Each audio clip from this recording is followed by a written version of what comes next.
statistic after statistic just to prove the point to people.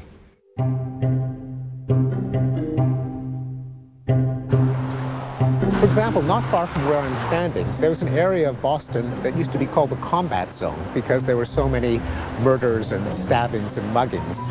Now it's being recolonized by young urban professionals. Or a few hundred years ago, there were wars going on not far from here that involved enemies like Canada and Britain and France. Now the idea of a war with those countries would seem like a bad joke. 300 years ago, I might have been burned at the stake for beliefs that I hold today.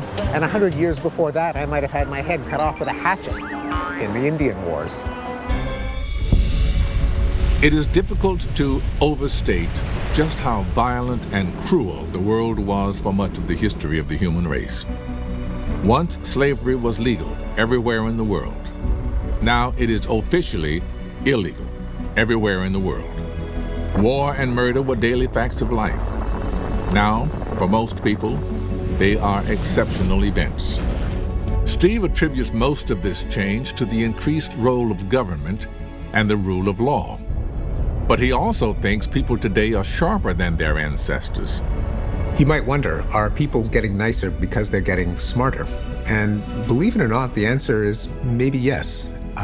IQ scores have been increasing throughout the 20th century and all over the world.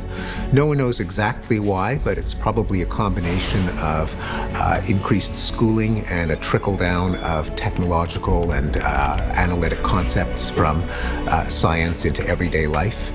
But as a result, it's not far-fetched to think that people could see the benefits of cooperation and see the downsides of violence more as they start to intellectualize their lives. Mass communication and mass transportation are breaking down the barriers between us. And so is our increasing knowledge of how the human mind works. The more we learn, the more we see the humanity within us all, even those we think of as evil.